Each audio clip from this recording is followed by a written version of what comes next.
Climate change, it's a broad scale stressor that's occurring within and across park boundaries, and really it's an ongoing change that's happening. So it impacts parks in many different ways.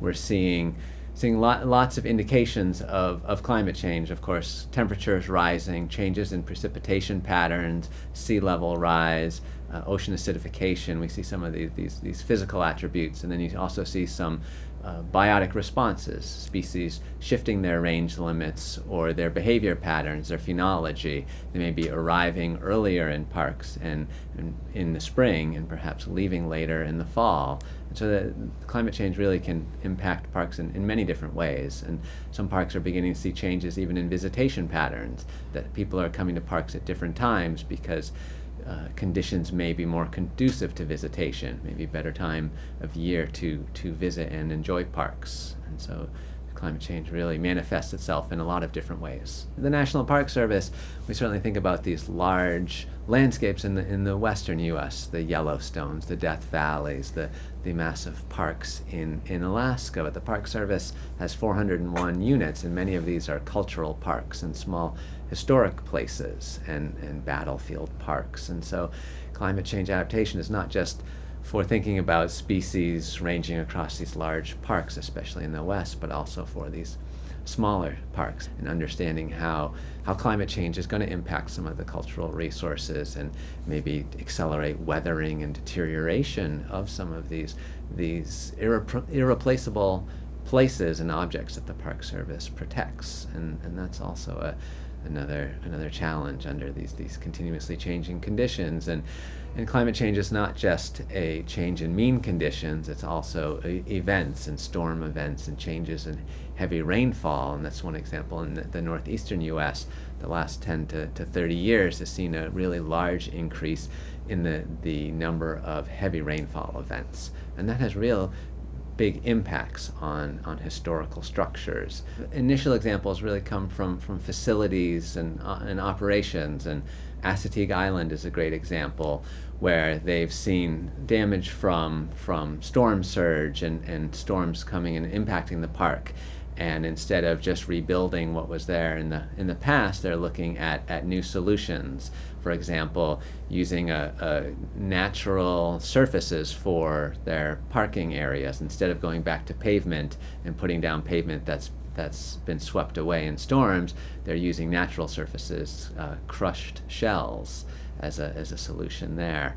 And in other places, also looking at mobile structures. So instead of having, especially in coastal parks, so instead of rebuilding some of these fixed structures that may be very expensive, putting in smaller mobile structures that can be moved before storms impact areas is another adaptation strategy that also Assateague Island and Everglades are two examples where they're really looking at those types of solutions to dealing with sea level rise and more frequent storm surge damage to resources.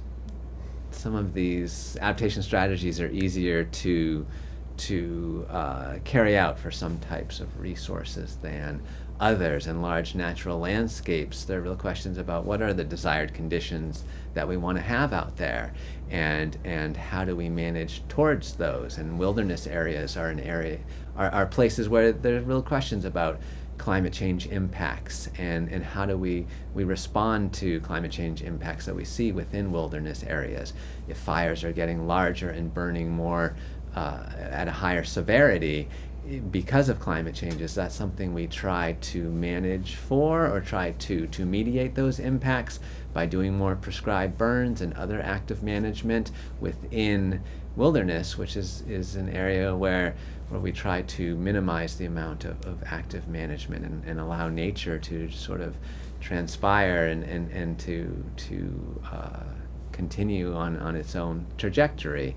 But with climate change, that certainly changes the trajectory of nature and where things may be going. And so managers really have to decide whether these new directions are what's desirable for the future, and if there are transitions from one ecosystem type to another, is that something that remains within our range of desired conditions, or do we want to direct some of these changes that are happening to maintain conditions on the landscape that we really value.